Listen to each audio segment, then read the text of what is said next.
NTV akawungezi Major General Kasirye Gwanga wakuzikibwa ku lunaku olwokutaano olwa wiiki eno emiti yana ku kyalo Nkene mu Gombola y'Emaanyi. Mu nteekateeka efulumiziddwa aba famire ne UPDF omugenzi teri kumukumira lumbe lwonna okwewala okukungaanya abantu wakati mu kaweefube ow'okwetangira COVID-19. Gwanga yafudde ku makya olwaleero yafiiridde mu ddwaliro Nakasero mu Kampala ku myaka 68. I think before we end, let's stand for 1 minute of silence for Major General Kasirye Gwanga, who died this morning.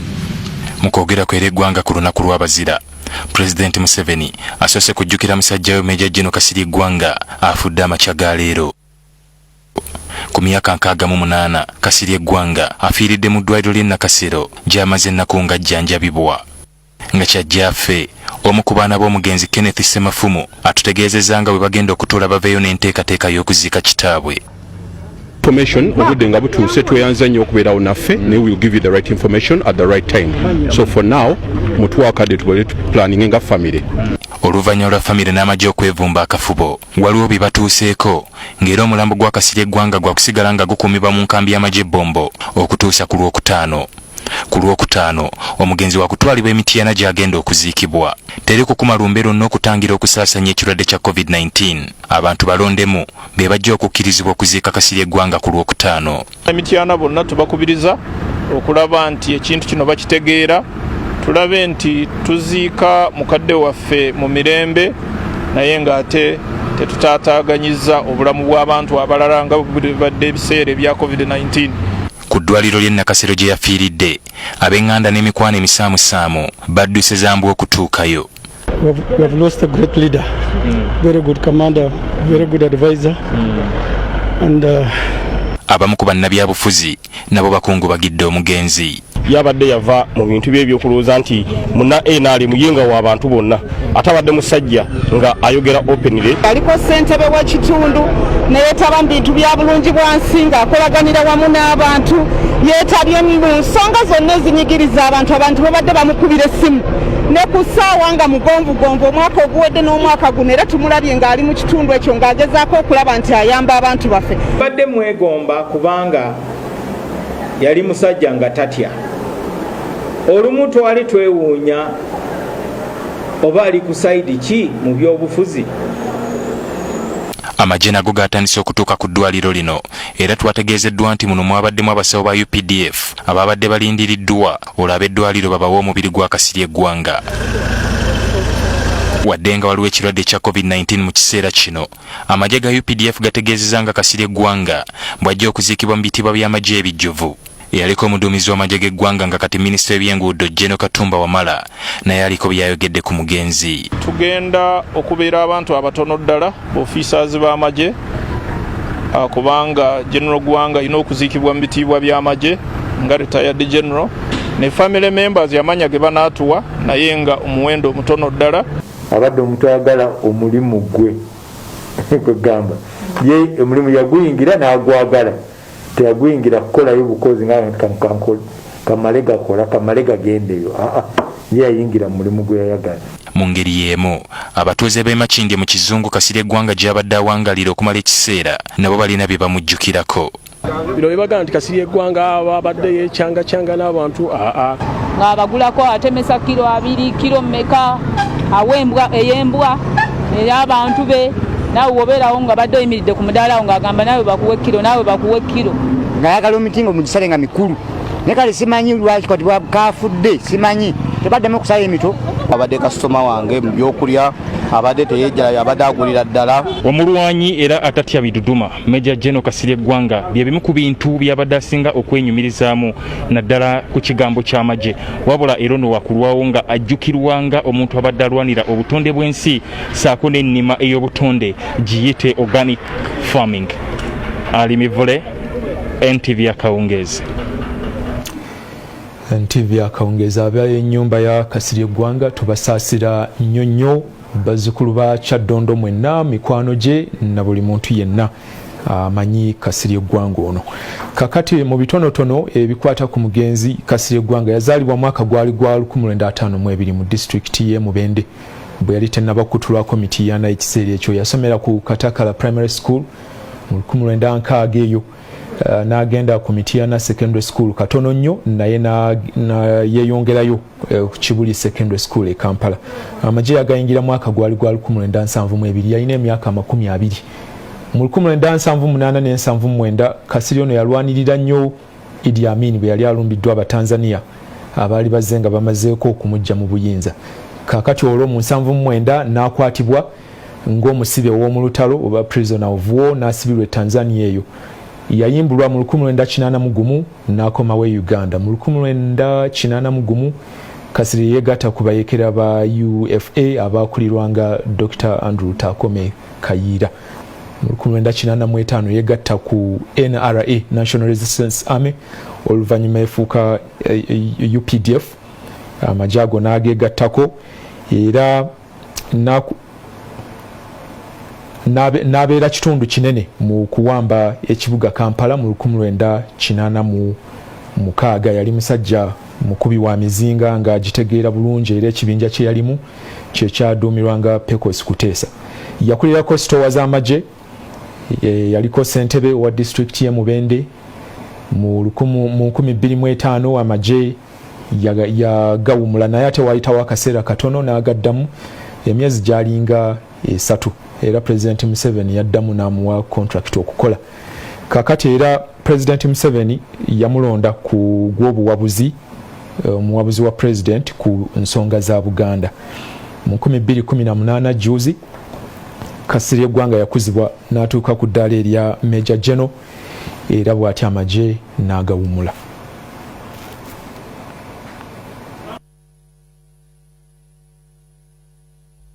Bye bitonotono ebyo bye tuyinza okunokolayo mu kiseera kino naye nga Kasirye Gwanga musajja wa byafaayo bingi nnyo. Katulabe ebiri e Katakala ku njegoyego z'ekibuga Mityana Kasirye Gwanga gy'azaalibwa. Abawaka awo batubuulidde Gwanga ono bw'abadde abawanirira mu bintu ebitali bimu. Gano ge maka Major General Kasirye Gwanga gy'azaalibwa ku kyalo Katakala ku njegoyego z'ekibuga Mityana. Amawulire g'okufa kwa General Kasirye Gwanga bo gabalesewala nga n'abamu tebasoose kugakkiriza. Era bankubidde ekiro essimu ku ssaawa nga 9 kojja agenze kunzi mulimba Major General tamala gafa banziramu ku makisanga 12 nti akituufu agenze.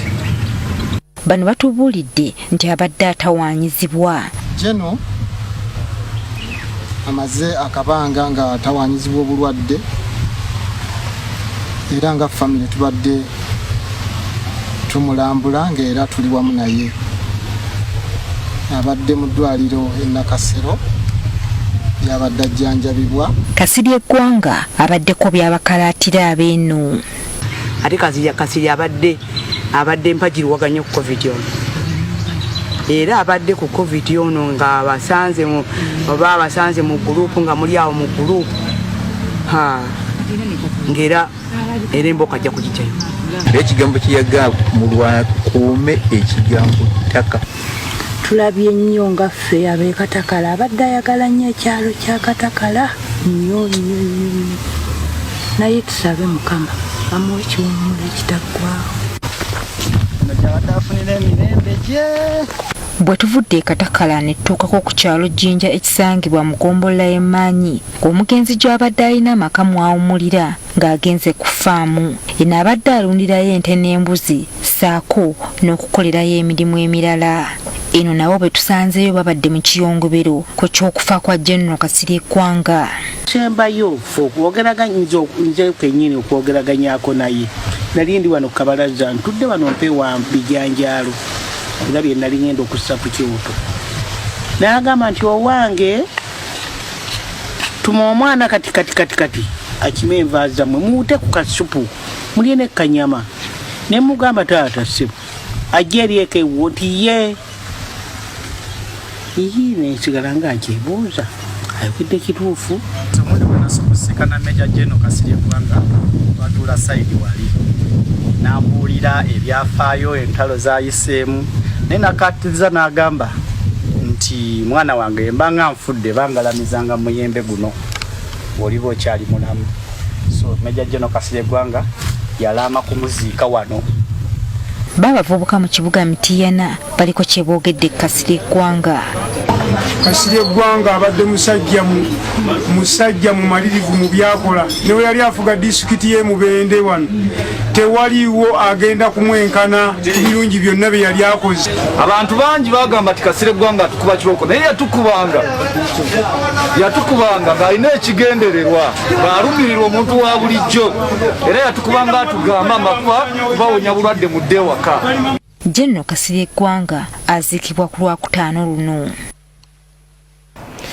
Waawo bo bannamubende bateekateeka kuteekawo kijjukizo kwe balijjukira omugenzi Kasirye Gwanga eyaliko ssentebe wa disitulikiti eyo. Erinnya lya Major General Kasirye Gwanga lijja kulwawo nga lijjukirwa mu kitundu ky'e Mubende.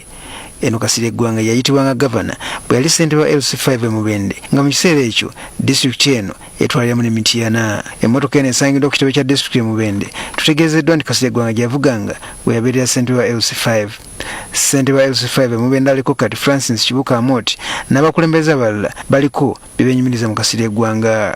Yakulembera ekisanja kimu n'agamba ekyo kyenkoze kimala era yatuyita mu lusozi n'atutegeeza nga bw'atakyaddayo kwesimbawo okusinziira okwebuuza kwe yali akoze. So kiba kya individual mu mawanga tukiwuliddeyo abafuga ekisanja ekimu nga Nelson Mandela tagenda kwerabirwa madibu empya. Era nzijukira nga yatuzimbira toilet mu Kibaati n'okutuusa kati ekyaliwo ku ssente za district. Mu budde obwo twali baana bato yateekawo enkola ya tractor abavubuka ne balimu obumonde ne bagaggawala. Tractor zaali za kyenvu. Yali tayagala muntu alyanguzi mu budde bwe yabeerera gavana wano e Mubende. Ekyokubiri yakubiriza nnyo abantu okwettanira nnyo ebyobulimi. General Kasirye Gwanga ayogerwako ng'omusajja yali omukozi era yagana okutula mu ofiisi ng'abakulembeze abalala bali ensangi zino. Nzijukira mwami Kasirye ng'eyali omukozi ng'akola n'abantu kyetwandiise community work gamba okuzimba emigga okukola enzizi n'enguudo. Teyabeeranga mu ofiisi ye yabeeranga mu bantu. Kati bannamubende baliko enkola gye baagala okuteekawo okujjukira Major General Kasirye Gwanga. Tujja kutuula ne kanso tuyise ekiteeso kuba ebyaffe obimanyi ate obiwulira sijja kukyogera leero. Tumanyise kanso nti kino ne kino kyandikoleddwa olw'okujjukira kano Kasirye Gwanga by then afudde ate kati nga Major General kubanga Mubende disitulikiti yakuteekako ettofaali ddene ery'okugikulaakulanya. Kasirye Gwanga yali mukulembeze ate eri Antama era yataamanga n'ajjayo n'embooko eri abo abatayagalanga kwenyigira mu mirimu gya bulungi bwansi. NTV akawungezi tukyali ku bya Kasirye Gwanga. Nowa Wamala Nyanzi y'omu ku bantu abawangadde ne Kasirye Gwanga era amagye ga Idi Amin bagayingira mu kiseera kyekimu mu mwaka gwa 1972. Nyanzi asabye bannayuganda bajjukirenga Gwanga ng'omusajja omuzira naye nga tetunnaba kulaba Nowa Wamala Nyanzi. Kasirye Gwanga anajjukirwa era emirimu gyazze akola egimu gibadde jankizo ddala nga bw'owulidde mu kitundu eky'Emityana naye waliwo ebintu ebimu ebimujjukirwako abantu abamu nga bagamba nti yabikola ne birekawo ebibuuzo bingi ate abalala nga babisanyukira. Nakyo katukiraba ekyo kiveewo. Major General Kasirye Gwanga afiiridde ku myaka 68. Ono yabeerako e Makindye mu Kizungu kyokka waafiiridde nga yadda Mityana. Ekimu ku byabadde yeenyumirizaamu ennyo z'embwaze okuli ne gye yatuuma Bbo gy'abadde agamba nti teyinza kumulyamu lukwe nga bwe guli ku bantu.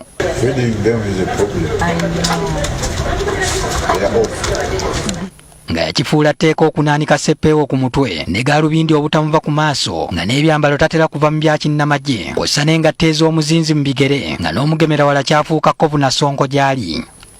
Gwanga bino bye bimu ku bigambo bye nga nnyonnyola ekyamuyingiza amagye. Bwavu nkibagamba bulijjo nze ndi mukopi nze Kabaka yanfuula omukungu yampa ettaka kunkulisa olutalo.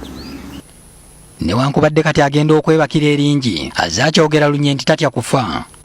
Nze manyi ndi mutambuze simanyi gye nava simanyi gyendaga okufa kwebaka gwe tewebaka. Abazze oluvannyuma okukulembera amagye abadde takirumamu kugamba nti tebayinza kumuwa biragiro. Ffe tetutwala orders kati yagenda kundagira ndigenda okola ki? Genda ku front line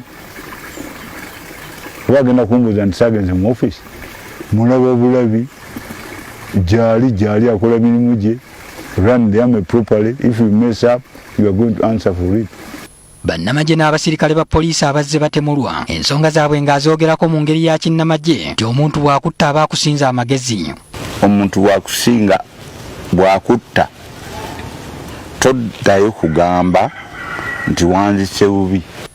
Agomose nnyo n'ababba ettaka, abatema emiti, abasuubuzi n'abatunda embaawo mu kaweefube w'okulwanyisa obutonde n'atuuka n'okkuba mmotoka zaabwe amasasi. Ngeno ayinza ajja n'agamba yisipaakinga n'akuba omupiira gumu 2, 3, 4, 5, 6 n'etuula wansi. Different ate nazikuba mayinja kanzikuba emipiira ate kati ngenda kuzookya.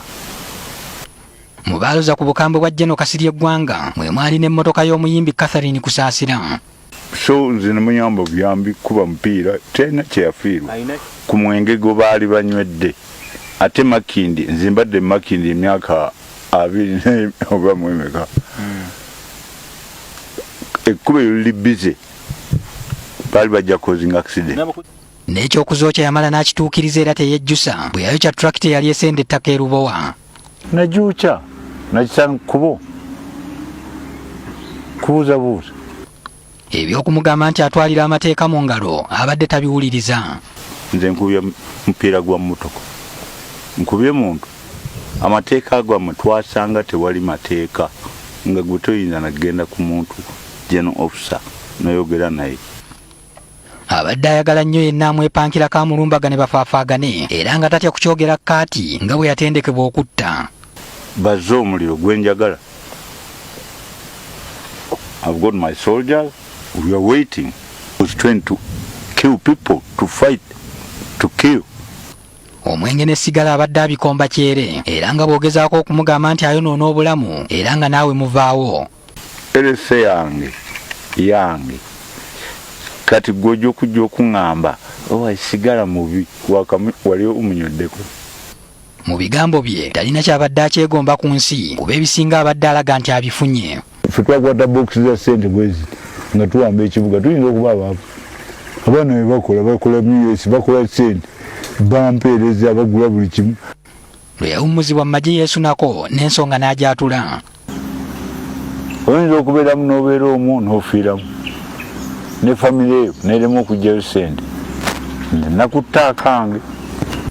Abadde yeemanyi nti n'omukulembeze w'eggwanga alina byajja okusigala ng'amunyeenyeza mutwe ng'embuzi etenda enkuba. Mbadde mukolera ebintu nga ne bw'omuzuukusa n'ogamba nti ani muntu atali anguzi ng'akyuka ngamba nti Kasirye Gwanga ng'addamu nga yeebikka. I simple that and that makes me proud. Ne bannabyabufuzi naddala ab'ensangi zino abadde n'ebigambo ebinnyonnyola kye bali. Bonna boolaba bano abakola obubadi mu parliament balina ki? Genda babuuze balina ki? Beewola ssente okufuna akalulu. Naye nze bwe neebaka ng'obugulu mpanika tewali emmanja. Tabadde musajja wa binyumu na bivvulu era nga talaba nsonga lwaki yeebonga nabyo. Nze nga ntoola emiliyoni nga ngenda ngula ttebo okulaba abeejinga. Patrick Ssenyondo, NTV Akawungeezi. NTV Akawungeezi omugenzi Kasirye Gwanga. Kakati nakubuliddeko emabegaawo katono nti Nuwa Wamala Nyanzi y'omu ku bantu abawangadde n'omugenzi ono era amagye ga Idi Amin mu 1972 baagayingira bonna. Nuwa Nyanzi amaliriza asaba bannayuganda bajjukirenga Gwanga ono ng'omusajja omuzira. Okuva mu buto Nuwa Wamala Nyanzi yali nfanfe wa Ivan Wasswa Kasirye Gwanga era nga bonna baana nzalwa y'emityana. Kyokka bwatuuka okugenda mu siniya ne baawukana olwo ne bagenda masomero ag'enjawulo. Bano baddamu okusinkana mu mwaka gwa 1972 n'abalala 7 omwali n'omulangira wa Buganda Suuna ne bayingira amagye g'eggwanga. Kyokka bano nga bali balina ekigendererwa ekyokulwanirira obwakabaka bwa Buganda obwali bugiddwawo yali president mu kiseera ekyo Apollo Milton Obote. Obote okuva lwe yatabangula eggwanga lino twakula tumanyi nti yatabangula eggwanga ne tusalawo titeri mulala agenda kulwanirira ggwanga lino bwakabaka okujjako ffe ne twewaayo ffe tuyingira amagye. Lwaki omwana w'omulala yalina kikola kati brigadier boogere bwati n'atuyingiza amagye. Nyanzi amagye gamalamu emyaka 6 era oluvannyuma lw'okumujootekako emisango n'okusibwa n'assibwa yaddukira mu buwaŋŋanguse e Nairobi. Bansibirako emakindi mu 1977 bebanta nenjagala okuddayo reporting naye nga ate bandi bubi baagala kumbuzaawo naye nga nti wayi nenziruka ne balwana olutalo lwa 79 balwana ne lugaana yali mu artillery bwe lugaana ne babalagira ba reporting abali mu magye na reporting ngaloza nti bya bulungi ne babakuba munda. Nyanzi atubuulidde newankubadde Kasirye Gwanga amagye yagasigalamu ekyamuyingiza obuyeekera kyava kukutta muganda we gwe yali ayagala ennyo eyali omuvuzi w'ennyonyi ey'amagye. Ono Gwanga amanyi nga omusajja abadde ateerya ntama. Kyayogera kyategeeza ne kyategeeza si kyategeeza kyayogera kiri eri ggwe bw'obeera munnanfuusi ojja kufuna ekizibu ne muganda wange oyo kasita obabeera munnanfuusi nga toli mwesimbu awo ebizibu ojja bifuna. Bw'oba oyagala amazima ajja gokubwa naye tajja kwekwekerera ate tajja kulimba. Bw'aba anyiiza aba anyiize, bw'asanyuka aba asanyusa ate wakisa. Nyanzi agamba nti Kasirye Gwanga tannaddusibwa mu ddwaliro. Ebigambo byasembyeyo okwogera yabigamba mbwaye gy'abadde ayagala ennyo. Yatunulira embwaye n'agisiibula nga nti nkomawo. Gwasembye okulaba ku mbwaye. Alina oguba ogulungi baguyita animal. Ono atubuulidde nti Kasirye Gwanga abadde talina gwe yeesiga nnyo okuggyako embwa ze. Ati b'emikwano gye tebamulya embwa terya mukama waayo luku naye mwe abantu muyina enkwe. Tozanyisa mbwaye, tozanyisa mmundu ye, tozanyisa bitabo bye. Ne TV ye ayagala nnyo TV okuba nti agirewo ebisigaddewo ali ize.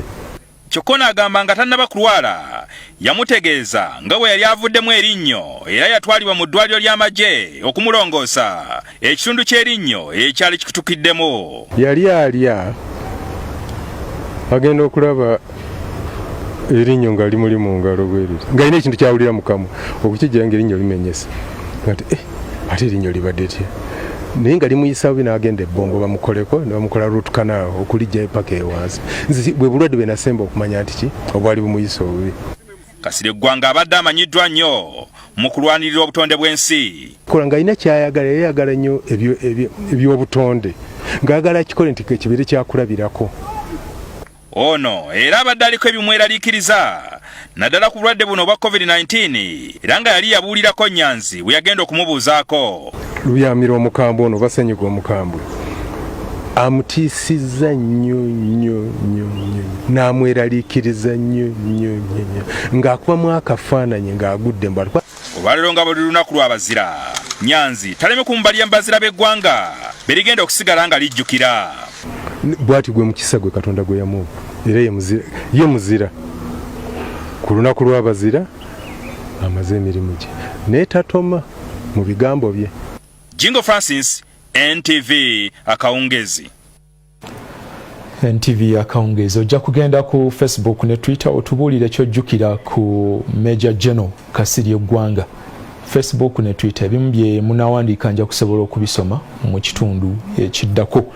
Kakati gavumenti e Burundi ekakasizza nti abadde President Pierre Nkurunziza afudde. Nkurunziza abakulu gwe bagambye nti afudde mutima abadde wa myaka 55. Ku lw'omukaaga omukulu ono yaweebwa ekitanda mu ddwaliro e Bujumbura.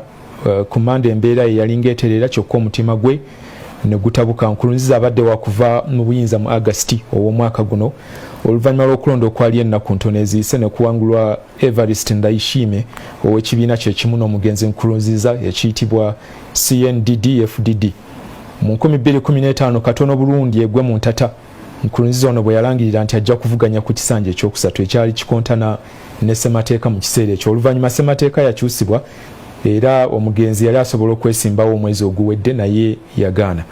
Mukyala wa Nkurunziza Denise Buchumi Nkurunziza ye ali mu ddwaliro Nairobi mu Kenya gye yatwalibwa wiiki emu eyise nga COVID-19 amukutte ali bubi. Omugenzi Nkurunziza aludde ng'agamba nti ekirwadde kino tekiriiyo era ne mu campaign eziwedde bw'abadde agumya abantu mu Burundi abeetaba mu nkuŋŋaana.